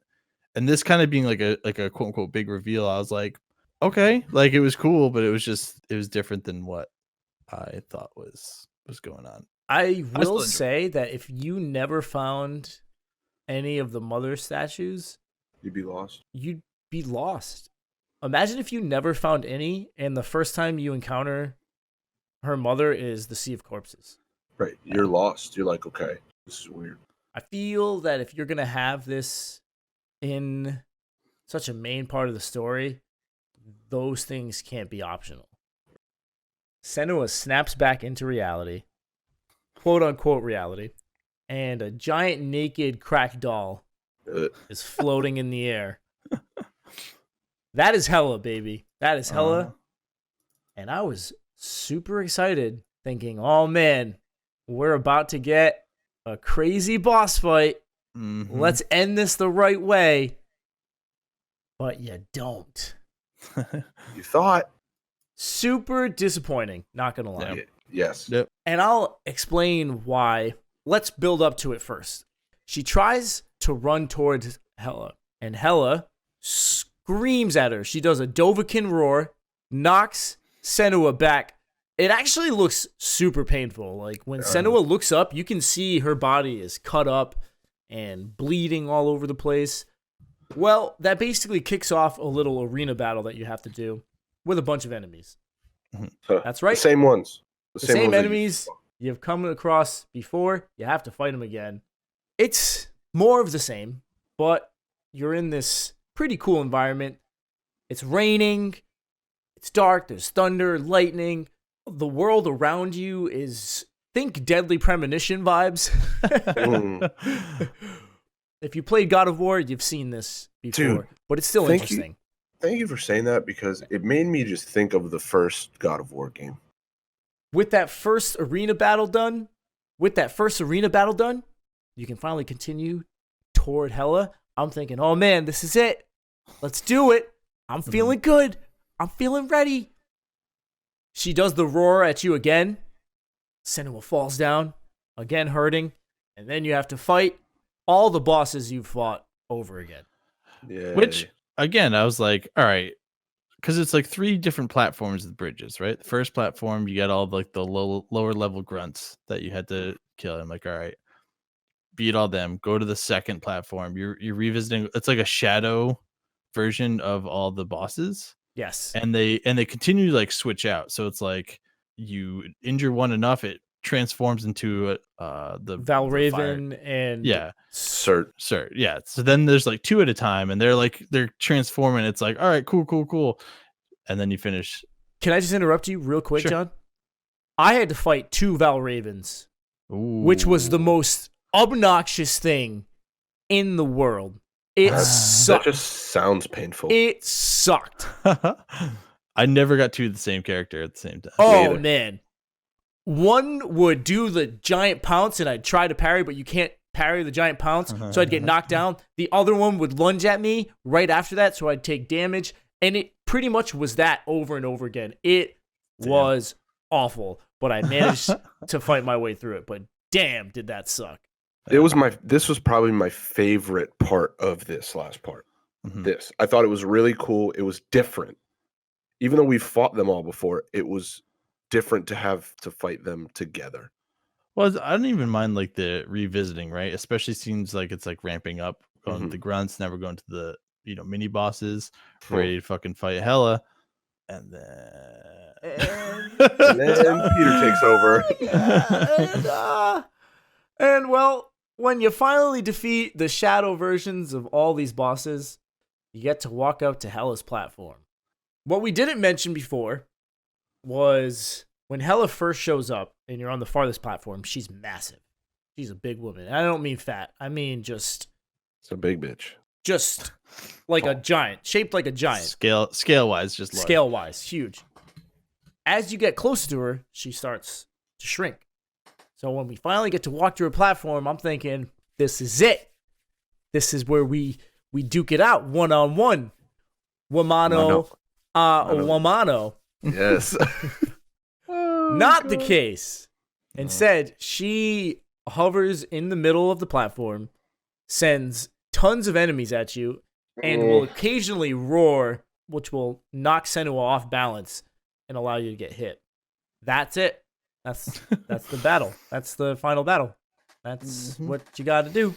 I'm going to repeat this. I hate having bosses that have minions, right? At least in games that with bosses that have minions, you also get to fight the boss. This was just annoying. It was Honestly, only annoying because we made it annoying. That's Well, the thing. No, that's I take that. That's definitely part of the annoyance. Yeah. I think the other part of the annoyance is that we've already done this exact thing at least 3 different times previously. I wanted to fight Hela. same. I wanted to fight Hela. And here's the thing. I'm going to let you guys know. As we said, there's not much to talk about. You're fighting a bunch of the same enemies that you've already done. It's waves and waves of enemies. They keep on coming in. No matter how many you kill, they keep spawning in. All of them. No, none of the bosses, just all the regular enemies. The only way to win is to lose. Yeah, It's to give up. It's to stop fighting. That's the it. point of it. That's get the point it, of it. but You have to still. stop fighting. It's unique. I like it. I do like the overall idea of it.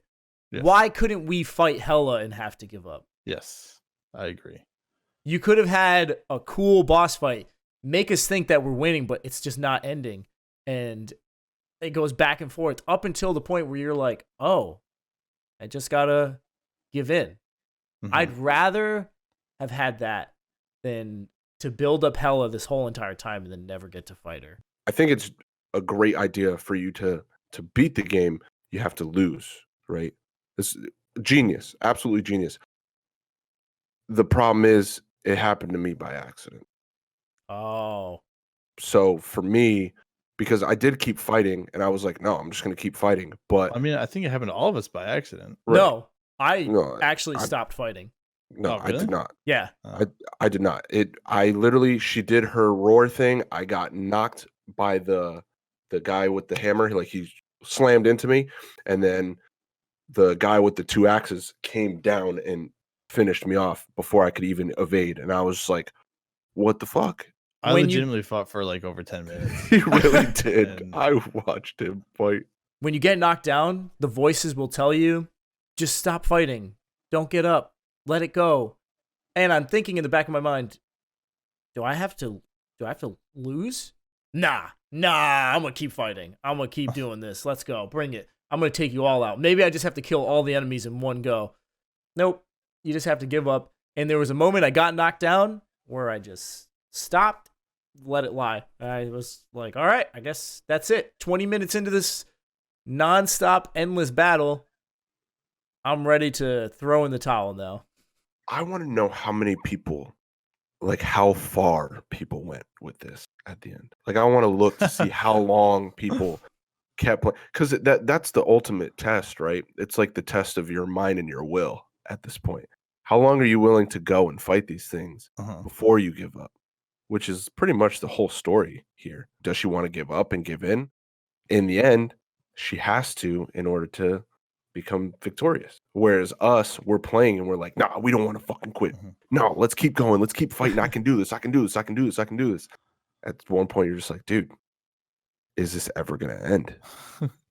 I should have my accent, dude. I'm pissed. So mad. Yeah, dude. With us finally letting go, either purposely or accidentally, Hey. we reach the final cutscene of the game. Senua is on the floor. She's hurting. She picks up Dillion's head. She's not giving up yet. Hela stands over her, and we get a little conversation. Not really conversation, more just Senua talking to her. If you're alive, and there's no darkness, then you never took him from me, did you?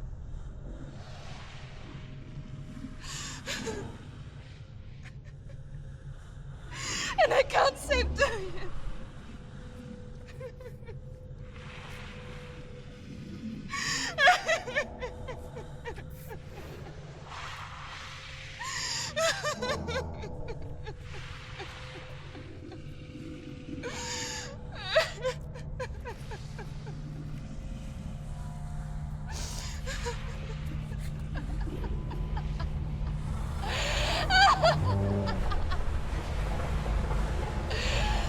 Is that what you want me to believe?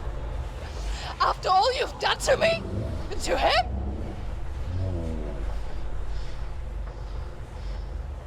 You're not a lie, but you're a liar!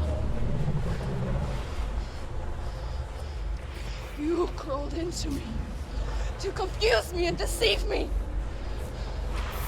But I know it's him. I know you have him.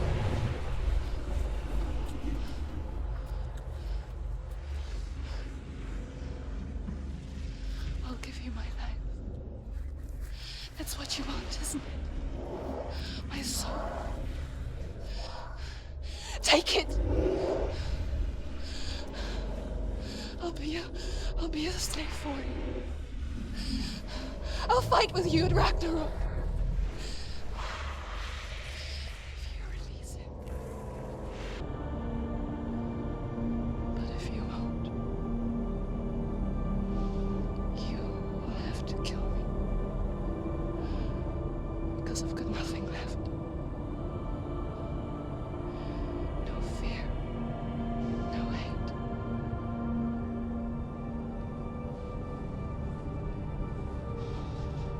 No quest.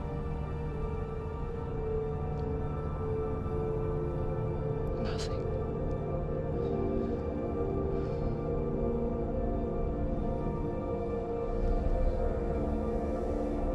And you will have no power over me.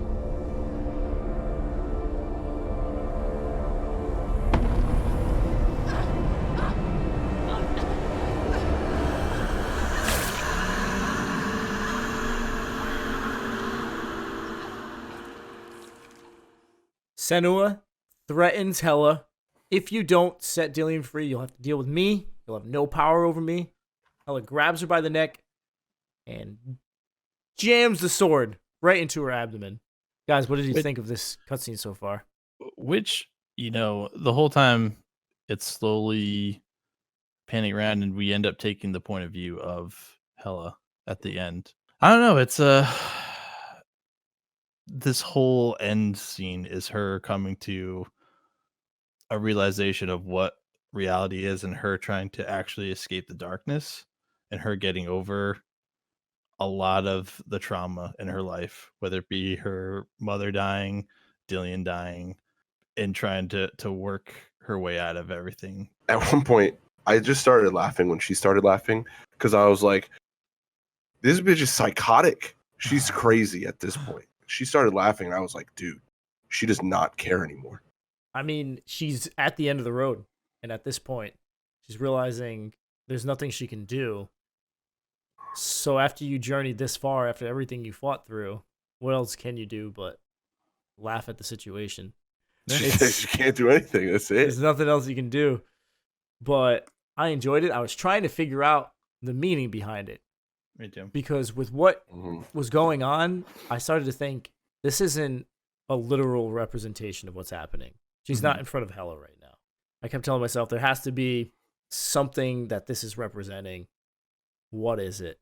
And I didn't figure it out until the end of the cutscene. Cutscene continues. We're not done yet. And as Senua bleeds out on the ground, we get a cool reflection shot of Dillion on the other side, almost underground, representing that he is dead, but still with her. I didn't think about it like that, but yeah. And you get to hear the final words from Dillion.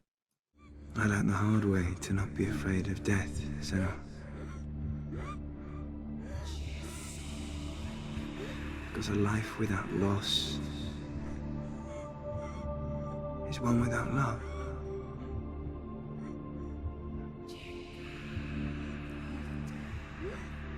You turn your back on death, and all you can see is the shadow that it casts.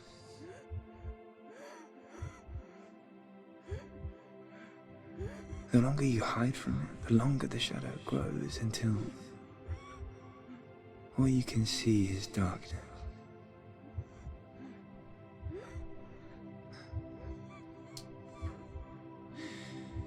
When our time comes, we must look death in the eye and embrace it as a friend.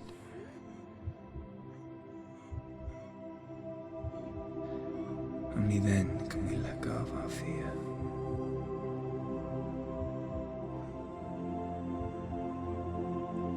And emerge from our darkness.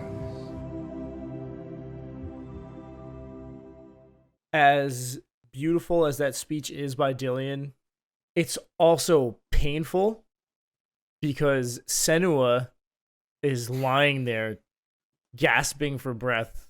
That sound that you were hearing, listeners, is just her trying to breathe she's breathing her final breath in that moment.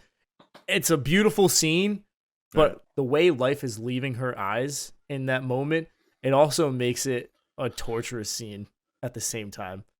I agree.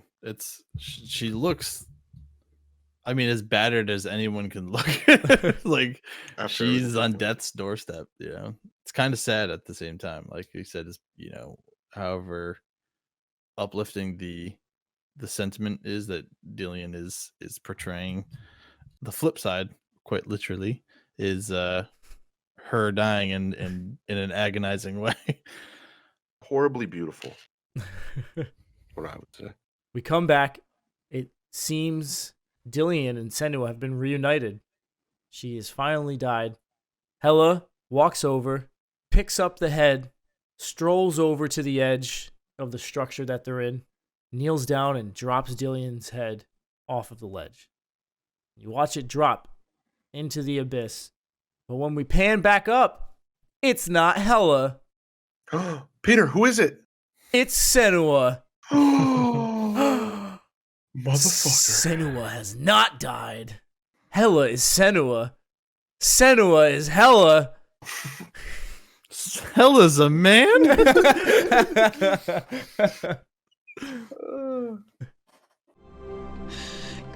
my love.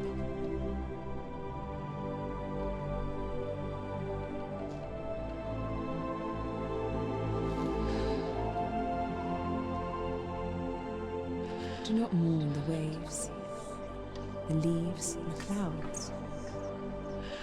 Even in darkness, the wonder and the beauty of this world never leaves us. It is always there, waiting to be seen again.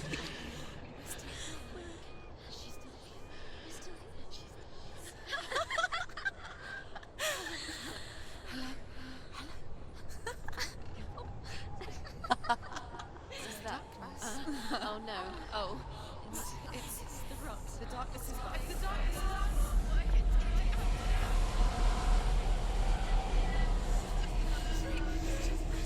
Wait.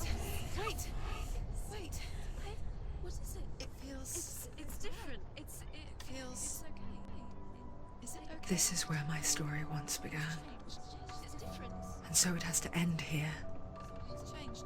because I cannot see further than this. Follow us. We have another story to tell. My friend, go with her. This now will be your story to witness. Senua was looking over the cliff, and the voices came back. She looked at her arm. The darkness started flowing through, but then it's faded away. The rot disappeared, and she walks off into the sunset. That's the end of the game. Guys, we have finished it. We have finished Hellblade Senua's Sacrifice. What did you think of that final cutscene, and what did you think of the ending? You want me to go first, Ivan? Yeah. I'll let you go first. There's two ways I think you kind of look at it. The way I originally interpreted it was that the Senua that was narrating and the one that gets stabbed and I think dies at the end is actually the darkness. Hela, or Senua turning in from Hela, is herself coming out of the darkness and killing it off. And the whole time we've been in it from the start. We've had that narrator talking, using Senua as like a third person, even though it's the same voice and it's her talking about her own life. She's finally gotten over the death, I guess not gotten over death, but has come to accept that Dillion is gone, and has since gotten out of that whole game that we played is the trip of her coming out of the darkness and her way of getting out of there. Now, the second thing that I think you could look at it as, which is the more ridiculous version, I think, is that Hela has accepted Senua's sacrifice and has essentially inhibited her body to now be a fucking slayer and starting Ragnarok. If you look at the trailer for the next game, she's leading these people, and if you hit the stones before the final boss battle, it's talking about how like all gods are going to essentially be fighting each other. It's like hell on earth. So essentially she could be leading the army in Ragnarok, which would be the second game. I think you can have it either way. Honestly, that's one of those stories. I think it really is up to your interpretation of what you think happened. I don't think it's a literal interpretation that she's been fighting all these demons and fought Hela at the end. Like, I think that's all symbolism and metaphors and whatnot. But I think at the end she's still got her darkness in her, but it's subsided. Like, she still has the voices in her head. It's still there. The rot has gone away, but at the time it's not at its peak, and it's not attacking her. So I think that's the interpretation. Though I would think people that are dealing with mental issues, right? It's like it's there all the time, and sometimes it's really, really, really, really bad, and sometimes you can live your life with it, and but it's always there no matter what. With my interpretation is, like you said, the darkness is definitely I think she still has the darkness in her, but she's got more of a handle on it. Her having a handle on that is going to play a very big part in the second game. And I I definitely don't think we've seen the last of Hela. I pictured this as, instead of a journey to save Dillion, it was a journey for Senua to get over his death. The whole time she's fighting, she's actually fighting in any way, shape, or form to keep Dillion with her. When we need to eventually just get to the end and let it go. Dillion has died. There's nothing you can do, no matter what monsters you create, no matter what demons you face. You have to just let it go, stop fighting, and accept what happened. Hela was the part of her that knew Dillion was gone, that was trying to, quote unquote, take Dillion away. Right. Whereas we played the version of Senua who was doing anything she could to save Dillion. So when we finally get to the end and Hela stabs Senua, it's really Senua killing that part of her that was fighting so hard to keep Dillion with her. And finally, she brings the head over to the edge, lets it go. And while that helps her overcome the trauma of losing Dillion, you can't just, as John said, you can't cure mental illness. It's there. It's with you. It's something that you have to live with. She's learning to live with it in a way. Like, no matter what, it's going to be there. Some days it's going to be awful. Some days you can live with it. And right now, she can live with it because she was able to get over that major trauma that she was facing. So that's how I interpreted it. God damn it, I'm mad that I waited this long to play this game. So mad. Playing through this game, I was very worried that like I was getting too excited for it and that they weren't going to stick the landing. As far as where my expectations were, I think it was like my expectations were here. They came in like here, like just slightly below what I wanted. I blame that on the boss fight too. I would agree with that. It kind of fell flat. I think there's a whole ton of like meat on the bone to chew at with this game. I really, really want to play it again. Just like with movies, like first time you go through, it's about actually just seeing what happened, and then like you go watch a movie again. You can like really dive deep and kind of like re-experience everything without having to worry about where's it going to go. You can kind of just interpret it better as it's coming along. And I think this one would benefit from a replay, definitely. Look at what we've done just going through it one time. Imagine like picking out nuances of things and be like, oh, I never noticed like at this part, that she did this, or like one of the voices said this. I think there'd be a lot of stuff that you'd pick up that you didn't in the first time through, which is cool. And with it being like a 6-hour game, you essentially do it in one sitting if you wanted to. That's cool too, because you can just sit down and experience a really, really cool game. It's something that definitely shocked me that I liked it way more than I thought it was going to. The acting in it, the story, the music, the graphics, like everything just was hitting on all cylinders.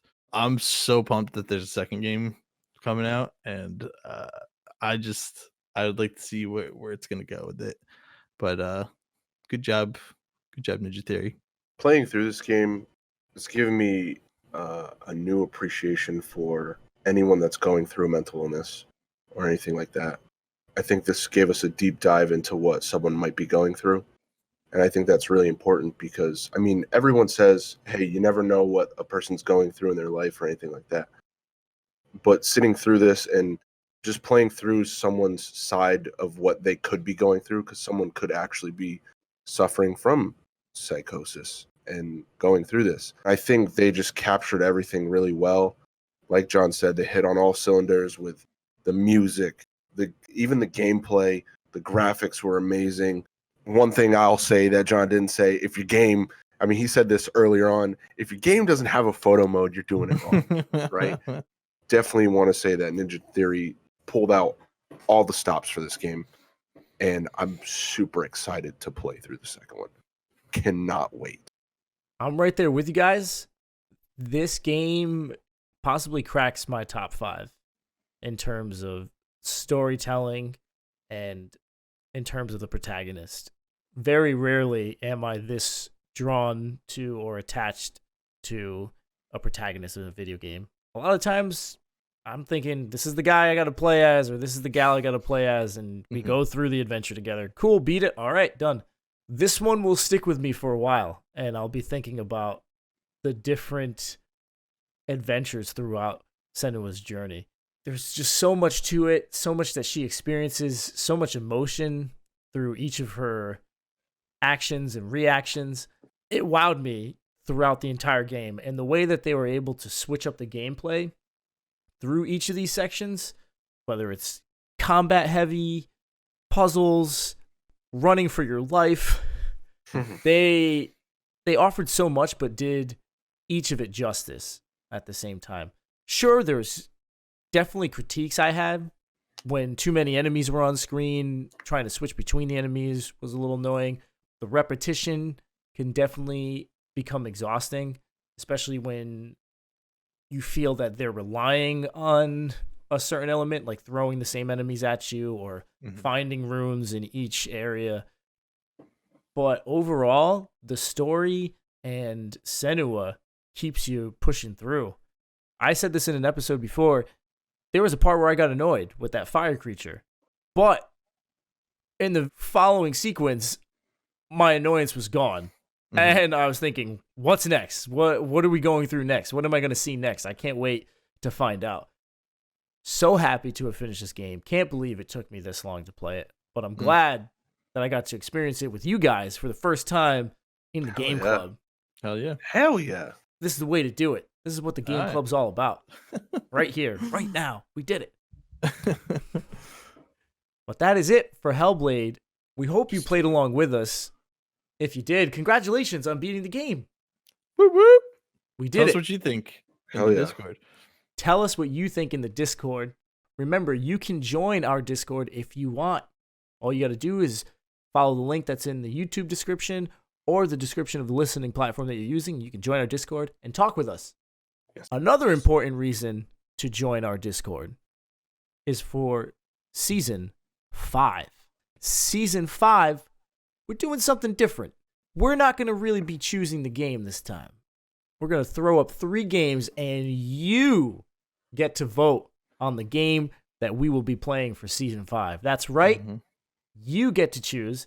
Not only do you get to choose what game, once the game has been chosen, remember that we will be giving away 1 copy of the game to a lucky Discord member who enters our giveaway. We hope that you do join us so you can play the next game with us. If you can't play the game or if you have no way to, you don't have to worry about that either, because John has a little explanation for you on why we got you covered. Just like Pete said, you don't have the game, you don't feel like playing the game, we got you covered. All you have to do is follow our Twitch channel, BLK WHT Gaming, and guess what? Each section, one of us will be playing through it, so you can watch us play it. You can join into the discussion, and you'll be caught up with everything that we're doing. So just go follow us there and turn on your notifications. Make sure you're getting those pushies. If you can't sit around and watch an hour and a half long video on Twitch or YouTube, we have another solution for you, and Devon's going to let you know about that. Oh, wow. See, Peter said if you can't sit, right?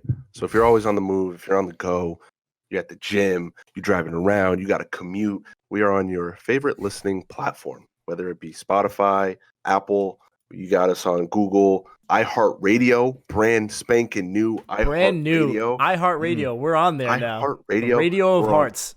We're everywhere.